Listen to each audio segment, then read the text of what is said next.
오늘 주시는 말씀 신약성경 누가복음 10장 1절 2절 그리고 17절로 20절입니다. 같이 봉독합니다.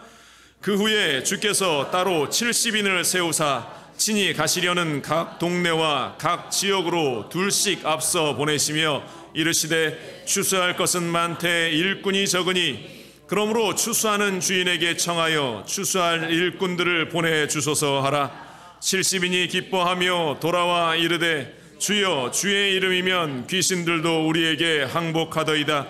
예수께서 이르시되 사탄이 하늘로부터 번개같이 떨어지는 것을 내가 보았노라. 내가 너희에게 뱀과 전갈을 밟으며 원수의 모든 능력을 제어할 권능을 주었으니 너희를 해칠 자가 결코 없으리라.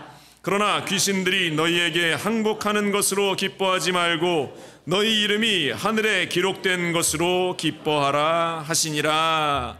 아멘. 자리에 앉으시면서 같이 인사 나누겠습니다. 주님께서 오늘 우리와 함께 하십니다. 주님께서 우리 예배와 함께 하시고 예배 현장 가운데 함께 하심을 믿습니다. 함께 봉독한 누가복음 10장 1절 이하의 말씀을 중심으로 해서 같이 고백합니다. 기쁨이 가득한 공동체. 다시 고백합니다. 기쁨이 가득한 공동체. 우리가 주님이 원하시는, 주님이 기뻐하시는, 주님이 원하시는 그 교회 공동체 우리가 함께 말씀을 나누고 있습니다. 오늘 7번째로 기쁨이 가득한 공동체에 대해서 또 우리가 함께 말씀을 나누기를 원합니다. 오늘 이 시대를 우리가 살아가면서 참 기뻐할 일이 별로 없는 시대를 우리가 살아가고 있습니다.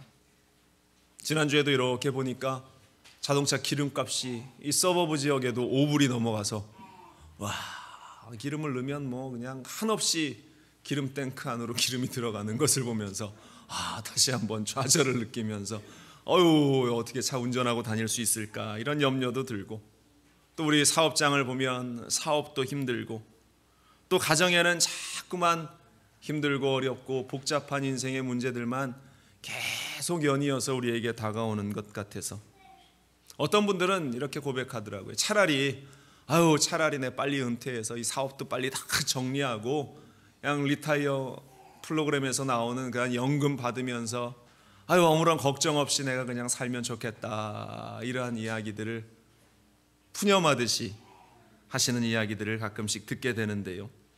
정말 내가 은퇴하고 나면, 내가 지금 하고 있는 이 모든 일을 내려놓고 나면 정말 내 안에 걱정이 사라질까? 아무런 걱정 없이 내가 편안하게 살 수 있을까? 삶의 기쁨이 과연 내 안에 넘쳐날 수 있을까? 오히려 아마 그때가 되면 오히려 지금 내가 힘들게 고민하고 기도하고 정말 살얼음판을 살살 걸어가고 있는 지금 이 시간이 참으로 그리워질 때가 다가오지 않을까, 저는 그렇게 생각이 듭니다. 지난 주간에 이제 순복음 시카고 교회 재직임명 예배가 있어서 지난 주일날 제가 이제 지방회장 2년의 임기를 마지막 마치는 이제 5월달 이달까지 딱 하면은 이제 한국의 선교대에 갔을 때 이제 새로운 지방회장이 이제 선출 임명이 되면서 제 임기가 끝이 나는데, 이제 마지막 지방회장으로서 이제 재직임명 예배를 인도할 때 재직임명 예배 인도하고 권면의 말씀을 요청을 받아서 이제 새로 재직임명 받으시는 분들 향해서 권면의 이야기를 드렸는데요. 그 권면의 이야기가 잘 넘어지시라, 이러한 말씀을 제가 드렸습니다. 하면서 이제 제 중고등학교 때 시절이 문득 생각이 나서 말씀을 드렸는데요. 저희 중학교 고등학교 때 의무 체육 해야 하는 그러한 종목이 검도와 유도가 있었는데, 저는 유도에 속한 반이 되어서 이제 중학교 1학년 때부터 유도를 했어요. 그래서 처음 도복을 딱 입고, 얼마나 이 도복이 멋집니까? 또 띠를 탁 두르고 도장에 딱 가서 이제 수업을 시작을 했는데, 그 수업 시간에 제일 먼저 했던 게 넘어지는 거였어요. 낙법이라고 하는 거. 잘 넘어지는 기술을 가르쳐 주는데, 첫째 시간에도 낙법을 가르쳐주고 둘째 시간에도 낙법을 가르쳐주고 1학년 다 지나갈 때까지 낙법만 배웠어요. 그런데 2학년 때 되면 뭐가 좀 달라질까 해서 또 수업에 참여했는데 2학년 때도 내내 낙법만, 전방낙법, 후방낙법, 측방낙법, 공중회전낙법, 맨날 낙법만 시키다가 3학년이 되었습니다. 아, 선생님이 이제 드디어 기술을 가르쳐 줄 때가 되었다. 그래서 나와라 하시는데 제가 모델이 돼서 앞에 탁 서게 됐어요. 그런데 앞에 뻘쭘뻘쭘 하면서 이렇게 앞에 나가 딱 섰는데 갑자기 선생님이 아무런 얘기도 하지 않고 저를 잡아서 맺히는데 뭐 정신이 기억도 안 납니다. 어떻게 넘어갔는지 어떻게 굴렀는지 저를 업어서 던지는데 딱 던져서 땅에 탁 떨어졌는데 제가 딱 떨어져 있는 제 모습을 보고 깜짝 놀랐어요. 멋진 자세로 낙법을 딱 하면서 제가 드러누워 있는 겁니다. 떨어지고 났는데도 아프지도 않고 다친 데도 없고 이 정신을 차려보니까 생각해보니 내가 2년 동안 그렇게 넘어지면서 훈련했던 그 낙법이 내 몸에 잘 배어 있었구나. 그것을 깨닫게 되었습니다. 고등학교를 갔습니다. 불행히도 같은 고등학교를 갔어요. 같은 중학교에서 같은 고등학교를 가니까 또 똑같이 유도를 의무적으로 해야 하는데 2년 내내 또 낙법만 촤라하다가 졸업했던 기억이 나는데요. 그래서 저는 잘 넘어집니다. 잘 넘어지는데 중요한 것이 잘 넘어져도 잘 일어날 수 있는 그 기술이 그렇게 몸에 배어 있기 때문이다라는 생각을 하게 되었어요. 그래서 재직되시는 분들에게 그러한 권면을 드렸습니다. 잘 넘어지시라고. 잘 넘어지시는데 또 잘 일어나셔야 한다. 그것이 우리 가운데에 쌓이면서 우리가 다시 일어설 수 있는 힘이 되는데 한 번도 넘어져 본 적이 없으신 분들은, 실패의 경험이 없으신 분들은 한 번 넘어지면 다시 회복을 하지 못해요. 그것으로 인생이 끝이 나버리는 경우를 너무나 많이 보는데, 넘어지는 훈련이 잘 되시고 또 일어나는 훈련이 잘 되시는 분들은 넘어졌다도 금방 일어나고, 실패가 다가와도 또다시 일어나고, 문제 가운데 있을 때도 다시 또 금방 일어서는 것, 그것이 우리 가운데에 있어야 하는 훈련이다. 우리 공동체 가운데 있어야 하는 훈련이다. 그런데 한 가지 더 중요한 것은 혼자서는 다시 일어나는데 너무나 힘들고 너무 어렵다라는 것이죠. 그래서 많이 힘들 때 공동체가 필요한 것이고, 많이 힘들 때 주의 종의 기도가 필요한 것입니다. 그래서 여러분들 넘어졌을 때 힘든 이 시간에 공동체와 서로 그 힘든 일들을 공유하고 주의 종의 기도를 받고, 그 기도를 통해서 우리가 다시 일어서며 기쁨을 회복할 수 있는 믿음의 공동체가 될 수 있기를 주님의 이름으로 간절히 축원을 드립니다. 그래서 우리 교회가, 우리 순복음 중앙교회가 이 시대, 힘들고 어려운 이 시대를 살고 있는 이들에게 기쁨을 줄 수 있는 교회, 새 소망을 줄 수 있는 교회, 다시 일어설 수 있는 힘과 용기를 줄 수 있는 교회가 될 수 있기를 주님의 이름으로 간절히 축원을 드립니다. 본문 말씀으로 들어갑니다. 오늘 말씀을 보면 제자들이 예수님의 그 공동체 가운데 있으면서 기뻐하고 감격하고 있는 장면을 우리가 보게 되는데요. 그렇다면 우리 믿음의 공동체, 기쁨을 나눌 수 있는 우리 공동체가 가져야 할 그 모습을 오늘 이 제자들의 모습, 예수님의 그 공동체를 통해서 우리가 발견하기를 소망합니다. 먼저 첫 번째로 역할에 대해서 우리가 생각해 보기를 원합니다. 자신이 맡은 역할이 있을 때 제자들이 기쁨을 누리고 있는 것을 우리가 발견하게 됩니다. 오늘 본문을 보면서 앞서 보냄을 받았다라고 성경이 그렇게 표현하고 있는 모습을 우리가 보게 되는데요. 우리 예수님께서는 단지 제자들이 예수님의 뒤를 졸졸졸졸 쫓아다니면서 먹을 것을 주면 단지 먹고 재미난 일이 있으면 즐기라, 그렇게 말씀하시지 않으셨습니다.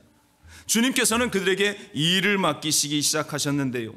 예수님이 말씀하신 그 수많은 비유들을 보아도 열심히 일하는 농부의 이야기, 5달란트를 받았으면 5달란트를 남기고 2달란트를 받았으면 2달란트를 남겼던 부지런한 종들의 이야기가 대부분 구성되어 있습니다.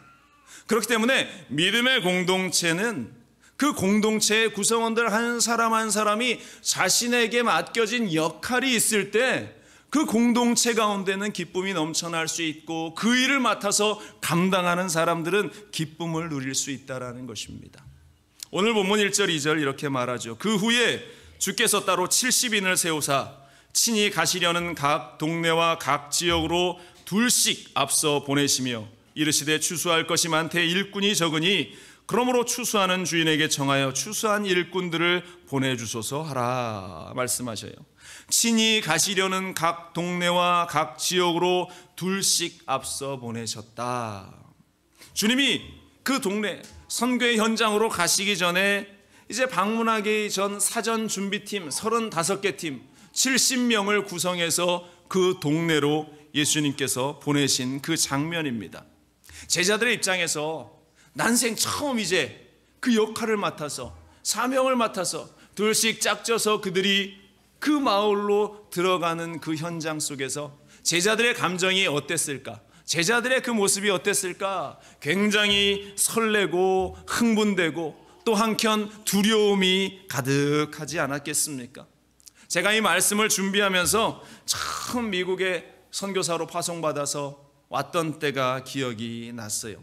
벌써 7년 전인데 정말 아무것도 모르고 미국이라는 땅 한 10여 년 전 제가 2000년도에 결혼했는데 그때 신혼여행으로 하와이에 잠깐 한 주 왔다 갔던 것이 미국을 경험한 전부였는데 얼마나 두려움이 얼마나 염려가 제 안에 있었겠습니까? 딸랑 종이 한 장 명령장 한 장 딱 들고 가라시니까 위에서 명령 내리시니까 그 종이 하나 들고 비행기를 탔는데 샌프란시스코를 경유하는 그런 비행기였는데 비행기를 타고 10시간 11시간 날아오는데 한숨도 못 잤어요. 왜? 떨려서. 야, 가면 어떤 일이 벌어질까? 가면 어떤 일이 나에게 펼쳐질까? 사전 정보 아무것도 없는 그러한 상황 가운데에 긴장하면서 그 비행기 가운데 비행기 안에 앉아서 밤새 기도하며 날아왔던 그러한 기억이 납니다. 그런데 그 두려움과 염려 한켠에 가지고 있었던 또 다른 감정이 기쁨의 감정이었어요. 어떤 기쁨이었냐? 야, 이제 내가 본격적으로 하나님의 일을 감당하는 사람이 되었구나. 이게 그전에는 내가 부교역자의 삶이었으나 이제는 주도적으로 모든 것들을 이끌어가고 주님과 이제 직접적인 관계가 더 내 안에 형성되는구나 라고 하면서 한켠에 그 마음에 기쁨이 막 일어나면서 목사로서 또 내가 파송받은 선교사로서 그 사역이 이제 시작되는구나. 그러한 기쁨이 제 안에 자리했던 것이 기억이 납니다. 여러분들 주보 광고란을 보시면 아시겠지만 저하고 친한 친구 목사님이 이제 알래스카로 그분도 명령을 받아서 이제 다음 주에 가게 돼서 그냥 가지 말고 우리 교회 잠깐 들렸다가 우리 교회에서 말씀도 전하시고 기도하고 가셔라. 예정은 원래 오늘 오전에 이 공항에 시카고에 도착하는 일이었는데 잠깐 문제가 있어서 수요일 날 오는 것으로 일정을 좀 바꿨는데요. 목요일 날 아침에 저희 교회 새벽 예배 때 와서 말씀을 좀 전해주시다 이렇게 부탁을 드렸습니다. 그분의 감정이 제가 이해가 되는 거예요. 야, 비행기 탈 때 얼마나 떨릴까? 비행기 탈 때 얼마나 긴장될까? 비행기 탈 때 얼마나 두려운 마음이 있을까? 그래서 시카고에 잠깐 들려서 제가 위로해드리고 이제 그 임지로 보내드리려고 잠깐 오시라고 말씀드렸습니다. 여러분들 목요일 날 새벽 아침에 다 나오셔서 새로운 곳을 향해서 가시는 목사님을 좀 위로하시고 또 함께 은혜도 나누는 그런 시간 우리가 가지면 좋겠습니다. 아무튼 그 마음, 무언가를 내가 맡았다라고 하는 내 역할이 있구나라는 것이 이 공동체 가운데 개인에게 얼마나 큰 기쁨이 되는지 모릅니다. 그래서 우리의 삶, 우리 교회 공동체의 삶은 주님이 원하시는 일을 준비하면서 보냄을 받은 자의 삶이다라는 사실을 우리가 잊지 말아야 하는 것입니다. 내가 이 한순간을 그냥 그저 그렇게 살아나가는 한 인생이 아니라 하나님께서 나에게 주시는 이 삶은 온전히 하나님을 향해서 우리 주 예수의 길을 준비하는 길이다라는 사실을 우리는 깨달아야 하는 것이에요. 그렇기 때문에 나에게 역할이 있다라는 것이 얼마나 소중하고 복된 일인가. 그래서 그 역할을 맡은 자들이 되어야 한다라는 것입니다.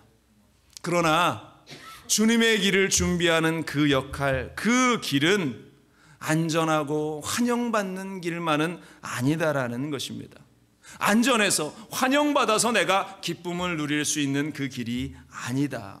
오늘 본문의 병행 구절인 마태복음 11장에 보면 제자들이 가서 복음을 전했는데 어떠한 일이 있었는가에 대해서 이야기하고 있어요. 마태복음 11장 20절 이하에 보면 예수께서 권능을 가장 많이 행하신 고을이 회개하지 아니하므로 그때에 책망하시되 화 있을진저 고라시나 화 있을진저 벳세다야 너희에게 행한 모든 능력을 두로와 시돈에서 행하였다라면 그들이 벌써 베옷을 입고 제에 앉아 회개하였으리라. 내가 너희에게 이르노니 심판날에 두로와 시돈이 너희보다 견디기 쉬우리라. 가버나움아 내가 하늘에까지 높아지겠느냐 음부까지 낮아지리라. 내가 행한 모든 권능을 소돔에서 행하였다라면 그 성이 오늘까지 있었으리라. 내가 너희에게 이르는 심판날에 소돔 땅이 너희보다 견디기 쉬우리라 하시니라. 그러니까 예수님의 제자들이 가서 복음을 전하고 그들에게 능력도 나타나고 주의 길을 준비하며 나아가는 현장 속에서 이 도시들, 이 마을들은 다 거부하며 박해하며 그 주의 일을 감당하는 사람들을 힘들게 했다라는 것이죠. 우리 인생도 만만치 않습니다. 우리가 주님의 인도하심을 받아서 맡은 그 역할을 감당하려 할 때에 얼마나 사단의 공격이 극심하고 우리를 뒤흔들어 놓는지, 내가 무언가 하나 하려면 사단이 내 육신을 치기도 하고 내가 주님의 일을 감당하려 한다며 할 때에 사단이 내 환경도 뒤흔들어 놓아서 주님의 일을 하지 못하고 포기해버리게 만드는 일들이 너무나 우리 가운데에 많이 일어난다. 그러나 여러분들, 우리가 그 사실을 알고 하나님이 나에게 특별한 역할을 맡기셨다, 하나님이 나에게 특별한 은혜를 허락하셨다라는 사실을 잊지 않고 주님의 일에 기쁨으로 동참할 수 있기를 주님의 이름으로 간절히 축원을 드립니다. 바로 이것이 나의 생계를 위한 일이 아니라 교회 안에서 나에게 맡겨주시는 일들, 또한 복음을 위해서 내가 감당해야 하는 그러한 일들, 그 일들을 통해서 하나님이 주시는 기쁨, 그 기쁨이 우리 안에 샘솟듯 다시 일어나게 된다라는 사실을 우리는 깨달아 알아야 할 줄로 믿습니다. 두 번째로, 우리 안에 기쁨이 회복되어지기 위해서 제자들에게 가졌던 그러한 모습을 보면 두 번째는 권세와 능력이라는 것입니다. 주님이 주시는 권세와 능력으로 제자들은 그 안에 기쁨을 누리면서 그 일을 감당하게 되는 것이죠. 주님이 권세와 능력을 주셨고 제자들은 그것을 기쁘게 사용했다. 우리 하나님께서는 우리에게 그 일을 감당하게 하시는 그 사람들, 그 일을 맡긴 자들에게 능력을 허락하시는 줄로 믿습니다. 누가복음 10장 9절에 보면 거기 있는 병자들을 고치시고 또 말하기를 하나님의 나라가 너희에게 가까이 왔다라 말씀하셨어요. 오늘 본문 17절에도 70인이 기뻐하며 돌아와 이르되 주여 주의 이름이면 귀신들도 우리에게 항복하더이다 이렇게 고백하고 있어요. 19절에는 내가 너희에게 뱀과 전갈을 밟으며 원수의 모든 능력을 제어할 권능을 주었으니 너희를 해칠 자가 결코 없으리라. 주님께서 우리에게 능력을 주셨다라는 것입니다. 우리 주님은 일을 맡기시고 그냥 그걸 네가 알아서 해, 네가 알아서 처리해 라고 내버려 두지 않습니다. 반드시 우리에게 능력을 허락해 주십니다. 그래서 예수 공동체의 가장 큰 기쁨은 주님이 주신 권세와 능력으로 일하며 그 능력과 일이 이 권세가 나타날 때에 그것을 보면서 기쁨이 넘쳐난다라는 것이죠. 마귀가 떠나가고 귀신이 떠나가고 질병이 치료되고 문제가 해결되는 이 현장을 바라보면서 얼마나 기쁨이 넘쳐나고 얼마나 행복이 넘쳐났겠는가, 우리가 짐작할 수 있는 일이죠. 마가복음 16장 17절에도 믿는 자들에게는 이런 표적이 따르리니 곧 그들이 내 이름으로 귀신을 쫓아내며 새 방언을 말하며 뱀을 집어 올리며 무슨 독을 마실지라도 해를 받지 아니하며 병든 사람에게 손을 얹은즉 나으리라 하시더라. 여러분들 믿는 자들, 하나님의 일을 맡은 여러분들에게는 이러한 능력이 나타나야 할 줄로 믿습니다. 왜? 우리 주님이 이미 우리에게 능력을 주시고 권세를 허락해 주셨기 때문입니다. 그런데 우리가 잊지 말아야 할 것은 이러한 일들이 단순히 어떠한 능력 행함, 어떠한 파워가 나타나는 그러한 일에 국한되어서는 안 된다라는 것이죠. 무슨 말씀을 드리느냐? 힘의 근원이 어디로부터 시작되는가를 우리가 분명히 알고 이 능력을 나타내야 하는 것이죠. 이 능력이, 이 힘이 어디에서 주어졌는가? 바로 그것은 우리 주 예수 그리스도에게로부터라는 사실입니다. 오늘 본문 말하고 있지 않습니까? 누가복음 9장 1절 2절에 예수께서 12제자를 불러 모으사 모든 귀신을 제어하며 병을 고치는 능력과 권위를 주시고 하나님의 나라를 전파하며 앓는 자를 고치게 하려고 내보내셨다. 능력과 권위를 누가? 예수 그리스도께서 그 일을 맡은 우리에게 허락해 주셨다. 여러분들, 예수님이 행하신 그 능력들을 보면서 우리가 얼마나 흥분하고 또 기대하며, 야, 나에게도 그러한 능력을 주시면 좋겠다, 많은 기대를 우리가 가지죠. 그 중에서 예수님께서 군대 귀신을 내쫓은 사건이 마가복음에 기록되어 있습니다. 마가복음 5장 2절에 배에서 나오심에 곧 더러운 귀신 들린 사람이 무덤 사이에서 나와 예수를 만나니라. 그 사람 무덤 사이에 거하는데 이제는 아무도 그를 쇠사슬로 맬 수 없게 되었으니 이는 여러 번 고랑과 쇠사슬에 매었어도 쇠사슬을 끊고 고랑을 깨뜨렸음이러라. 그리하여 아무도 그를 제어할 힘이 없는지라. 밤낮 무덤 사이에서나 산에서나 늘 소리를 지르며 들로 자기의 몸을 해치고 있었더라. 이 귀신 들린 사람, 무덤가에 살면서 귀신 들려며 자신의 몸을 해하고 사람을 해하고 얼마나 힘이 셌든지 쇠사슬로 묶어놔도 그것을 다 끊으면서 뛰어다니고 사람을 해쳤던 그 사람, 여러분들, 귀신의 힘이 얼마나 강한지 만만히 볼 상대가 아닙니다. 어떤 사람은 에이, 오늘 같은 시대에 귀신이 어디에 있는가, 이 현대 과학이 가득한 이 시대에 귀신이 어디에 있는가, 과연 그렇게 생각하십니까? 아니요, 귀신은 분명히 존재합니다. 악한 영의 세계는 분명히 존재하면서 우리를 뒤흔들어 놓습니다. 지금도 우리를 해치려고 호시탐탐 노리면서 우리의 삶의 자리를 흔들고 믿음을 흔들고 또한 우리의 삶을 흔들고 우리의 연약한 온갖 방법을 쑤시면서 음란함으로, 또한 돈을 사랑하게 함으로, 세상을 사랑하게 함으로, 또 예수 그리스도를 떠나게 하는 그 일들로 우리를 해하려고 노리고 있는, 믿음을 빼앗아 가려고 노리고 있는 그 흑암의 세력들.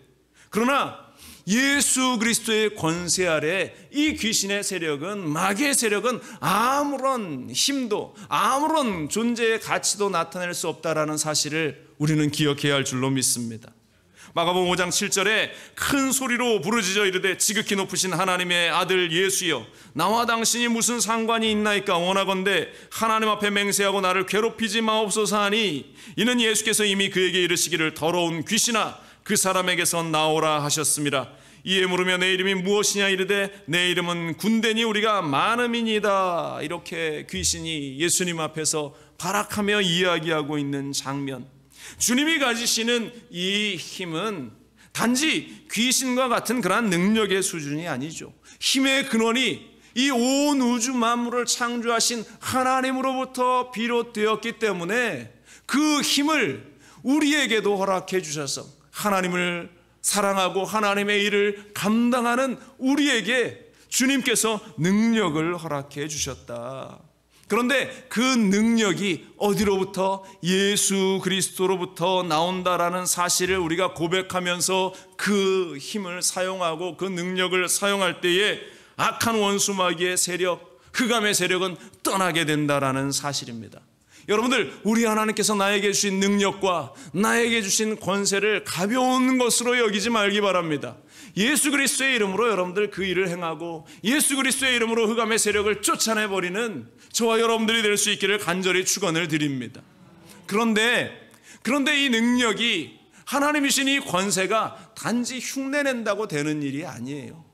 내가 예수 그리스도의 이름으로 명하노니 귀신아 떠나가라 아무리 외쳐봤자 하나님이 나에게 주신 그 권세와 능력, 그 힘이 내 안에 없으면 그것은 허공을 치는 메아리에 불과합니다.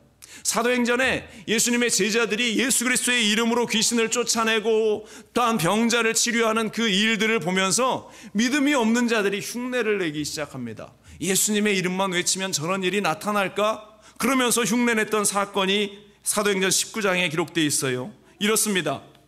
이에 돌아다니며 마수라는 어떤 유대인들이 시험 삼아 악귀 들린 자들에게 주 예수의 이름을 불러 말하되 내가 바울이 전파하는 예수를 의지하여 너희에게 명하노라 하더라.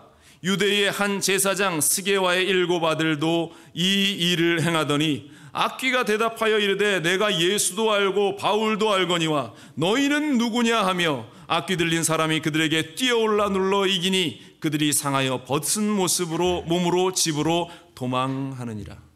흉내내는 사람이 있었다라는 것이죠. 그런 척하는 사람이 있었다는 것입니다. 결국 그들이 당한 모습이 무엇이에요? 악귀에게 오히려 눌러서 망신을 당하고 쫓겨가는 일이 일어났다라는 것. 여러분들, 주님의 권세가 내 안에 있기 위한 유일한 것은 기도를 통해서 우리 주님을 온전히 영접하고 주님과 함께 내가 살아나갈 때에 주님이 나에게 주시는 권세 아닙니까? 우리 주님이 그러한 권세를 나에게 주셔야 그 힘을 우리는 사용할 수 있다라는 것입니다. 여러분들, 주님이 주시는 능력과 주님의 권세를 가지시기 바랍니다. 그런데 중요한 것은 이 권세, 권이라고 하는 이 권세, 헬라어로 익수시아라는 그러한 단어인데 또 능력은 두나미스, 다이나마이트의 근원이 되는 그 단어 두나미스라는 단어인데 이 능력과 권위는 큰 차이가 있다라는 사실을 우리가 명확히 알아야 하는 것입니다.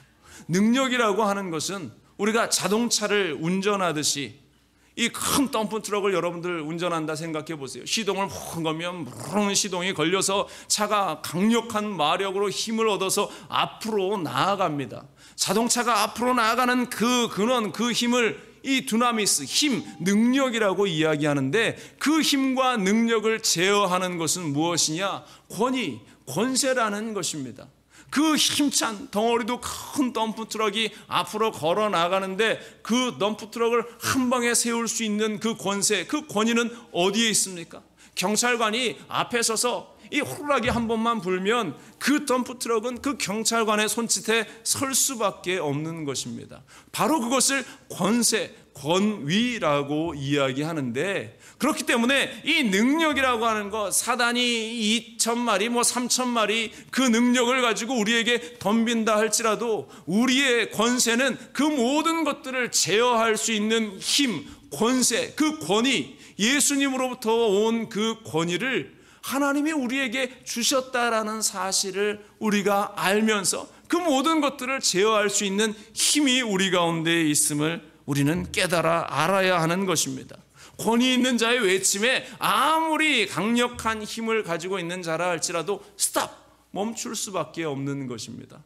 우리 주님께서는 주님의 일을 감당하는 자에게 능력을 주실 뿐만 아니라 권세, 권위까지 허락해 주셨다. 우리에게 그와 같은 권위와 권세와 더불어 능력까지 있다라는 사실을 우리는 잊지 말아야 할 줄로 믿습니다. 그래서 제자들이 능력을 받을 뿐만 아니라 권세를 가지고 나가서 귀신을 쫓아내고 병든 자를 고치면서 그들 가운데에 하나님이 행하시는 일들을 보면서 막 기뻐하고 감사했다. 오늘 본문이 증언하고 있는 겁니다. 19절 보세요. 내가 너희에게 뱀과 전갈을 밟으며 원수의 모든 능력을 제어할 권능을 주셨으니 너희를 해칠 자가 결코 없으리라. 주님의 이 말씀대로 나갔더니 정말로 이러한 일들이 그들의 삶의 사역의 현장 가운데에 넘쳐나면서 이 모습을 보면서 그들이 얼마나 기뻐했겠는가. 여러분들, 우리 가운데에 주님의 능력과 권세가 회복되면서 기쁨이 넘쳐나는 우리가 되기를 주님의 이름으로 간절히 축원을 드립니다. 세 번째입니다. 오늘 본문을 통해서 우리가 기쁨을 회복할 수 있는 것은 바로 인정받음이다. 누구에게? 우리 하나님에게 인정받았다는 것을 알 때 우리는 기쁨 가운데에 살 수 있다라는 것입니다. 우리 주님께서는 이러한 앞서 말한 이 일을 맡기시고 그들에게 능력과 권세가 나타나는 이 일을 주셨는데 이것만으로 너희가 기뻐할 일이 아니다. 가장 기뻐할 일의 핵심은 바로 너희의 이름이 하늘에 기록되었기 때문이다 말씀하셔요. 오늘 본문 20절은 말합니다. 그러나 귀신들이 너희에게 행하는 것으로 기뻐하지 말고 너희 이름이 하늘에 기록된 것으로 기뻐하라 하시니라. 아멘. 사랑하는 여러분들, 여러분들의 이름이 하늘에 기록되어 있습니까? 아멘. 여러분들의 이름이 생명책에 기록되어 있습니까? 우리의 이름이 하나님께서 인정하시는 자가 되었다라는 것으로 우리는 기뻐하는 자들이 되어야 한다라는 것입니다. 이보다 기쁜 일이 어디에 있겠어요? 마태복음 25장 21절은 달란트를 남긴 종을 칭찬하시는 장면이 기록되어 있습니다. 그 주인이 이르되 잘하였도다 착하고 충성된 종아, 내가 적은 일에 충성하였음에 내가 많은 것을 내게 맡기리니 내 주인의 즐거움에 참여할지어다. 인정받는 종의 모습이 기록되어 있는 장면입니다. 그런데 안타까운 것은 우리가 하나님에게, 우리 주님에게 인정받는 것보다 나에게 능력 나타나는 것에 우리의 마음을 홀딱 빼앗겨 버릴 때가 너무나 많이 있어요. 실제로 귀신이 쫓겨나가는 것을 보고 실제로 병이 고쳐지는 일들을 보면서 이러한 은사, 이러한 능력 행함에 현혹되어서 주님을 인격적으로 만나는 일을 놓쳐버리고 성령님과 동행하는 그 일을 놓쳐버릴 때가 너무나 많이 있다. 하나님께 인정받는 일을 중요하게 여기지 않을 때가 우리에게 너무나 많이 있다라는 것입니다. 우리가 달달한 그러한 사탕의 맛에 빠져서 그 사탕을 우리에게 준 부모님과의 그 교제와 부모님과의 그 교제 만남을 잊어버리고 사탕만 계속 빨아먹다가 이빨이 썩는 것도 모르고 몸에 당뇨가 생겨나서 몸이 망치는 것도 모르면서 결국은 망가지는 인생이 펼쳐지듯이 우리 역시 주님을 잊고 은사에만 매여서 나중에 그것을 제어하시는 주님도 거부하면서 결국 주님을 떠나버렸던, 그리고 주님을 떠나 있는 많은 사람들을 우리가 보고 있습니다. 여러분들, 그 모든 것들이 이제껏 그렇게 열심히 헌신하고 수고했던 것이 한순간에 허투루 되어버리는 안타까운 현실, 우리는 그러한 자리에 서지 말아야 할 줄로 믿습니다. 성경에는 끝까지 믿음을 지켜서 칭찬받았던 사람들의 모습을 열거하고 있어요. 고린도전서 16장에 보면 내가 스데바네와 부드나도와 아가이고와 온 것을 기뻐하노니 그들이 너희의 부족한 것을 채웠습니다. 저들이 자기의 성도들의 부족한 것을 보충했고 사도들의 마음을, 바울의 마음을 시원하게 했다. 디모데후서 1장 4절에 보면 내 눈물을 생각하여 너 보기를 원함은 내 그 기쁨이 가득하게 하려 함이니 이는 내 속에 거짓이 없는 믿음이 있음을 생각함이라. 이 믿음은 먼저 내 외조모 로이스와 내 어머니 유니게 속에 있었더니 내 속에 있는 줄을 확신하노라. 아들 같은 디모데를 그리워하며 바울이 편지했던 그 모습, 로마서 마지막 장에 보면 많은 사람들의 이름이 열거돼요. 베베, 브리스가와 아굴라, 에베네도, 안드로고니와 유니아, 암블리아, 우르바노, 스타구, 많은 사람들의 이름을 열거하면서 그들을 칭찬하는 그 모습이 성경에 기록되어 있습니다. 칭찬한다는 것은 무엇입니까? 그들이 사명을 알고 주신 능력으로 그 사명을 완수했고 끝까지 지치지 않았던 열심과 신앙을 인정했다라는 것이죠. 그들이 그렇게 끝까지 열심을 다할 수 있었던 이유가 어디에 있었겠어요? 가장 핵심은 하나님께 인정받았다라는 그 사실이 그들 가운데에 자리하고 있었기 때문에 어떠한 시험이, 환난이, 낙심과 절망이 다가와도 사람에게 인정받아서 기쁜 것이 아니라 하나님에게 인정받아서 그들은 기뻐하면서 믿음을 지켰고, 또 하나님께서 그들을 보시면서 더 큰 일을 맡기시고 더 많은 능력을 주셨기 때문에 그들은 기뻐할 수 있었다라는 것입니다. 우리의 모습을 보십시오. 어느 틈엔가 기쁨이 사라졌습니다. 어느 틈엔가 우리의 교회 생활이, 우리의 신앙 생활이 지루하고 재미없는 일로 우리에게 다가오고 있습니다. 사랑하는 여러분들, 하나님이 나에게 맡기신 일은 기쁨 가운데에 감당케 해야 할 줄로 믿습니다. 그 기쁨으로 우리가 감당할 수 있는 것은 하나님이 나에게 일을 맡기셨다라는 것을 내가 알기 때문에, 사람이 아니라 하나님이 맡기셨다라는 것을 알기 때문이고, 또 그 일을 감당하면서 순간순간 하나님께서 나에게 능력을 주시는 것을 보면서 하나의 일이 열어지고 하나의 일이 풀어지고 또 하나의 일이 해결되는 일들을 보면서 하나님이 나에게 능력을 주셨고, 뿐만 아니라 막힌 것이 있을 때 기도하니까 그 권위로, 하나님이 주시는 권위로 기도했더니 그 문이 열어지는 것을 보면서 이 일이 정말 하나님이 하시는 일이구나 하면서 기뻐하며 우리가 감당하는 것이고, 무엇보다 가장 큰 것은 하나님께 내가 인정받고 있구나, 그 열매와 결실들을 보면서 하나님께 내가 인정받고 있구나, 이것이 얼마나 큰 기쁨으로 일을 감당하는 자에게 다가오는가. 여러분들, 나에게 기쁨이 없고 즐거움이 없다면 우리를 스스로를 돌아봐야 할 줄로 믿습니다. 교회 생활과 나에게 주어진 하나님의 그 사명들이 기쁨 없이 습관처럼 이루어지고 있다면 내 스스로를 돌아보면서 하나님, 주님이 주신 일인데 왜 내가 기뻐하지 않습니까? 왜 하나님께 예배하는 일이 기쁘지 않습니까? 왜 하나님을 찬양하는 일이 내가 기쁘지 않습니까? 스스로를 회개하며 돌아보며 주님의 일 앞으로 달려나갈 수 있는 우리가 되어야 할 줄로 믿습니다. 우리 순복음 중앙교회 믿음의 공동체, 기쁨이 회복되는 공동체가 되기를 원합니다. 그를 위해서 주님의 일을 열심히 감당하고 주님이 주시는 능력으로 그 일을 감당하고 하나님께 인정받는 열매들을 많이 맺는 우리들이 되어야 할 줄로 믿습니다. 기도하겠습니다. 사랑의 하나님, 정말로 우리 안에 하나님의 기쁨이 회복되기를 원합니다. 어느 순간인가부터 기쁨이 사라져버리고 어느 순간에부터 우리의 마음속에 좌절과 절망과 또한 두려움과 염려와 걱정이 자리 잡고 주님을 바라보지 못하는 그러한 현실의 상황 속에 우리가 설 때가 얼마나 많은지, 아버지 하나님, 우리를 붙잡아 주시고 하나님께서 우리에게 새 일을 행하시고 능력을 행하시는 그 주님을 보면서 우리의 사명이 기쁨으로, 능력으로, 또 주님께 인정받음으로 기쁨을 회복할 수 있는 우리가 될 수 있게 도와주시옵소서. 하나님, 주의 전을 찾는 것이 기쁨이고 주님께 예배하는 것이 기쁨이고 주님께 기도하는 것이 기쁨인 우리의 걸음이 되게 하여 주시옵소서. 오늘도 우리에게 승리 주시는 하나님을 바라보고 감사드리며 이 모든 말씀으로 주 예수 그리스도의 이름으로 기도합니다. 아멘.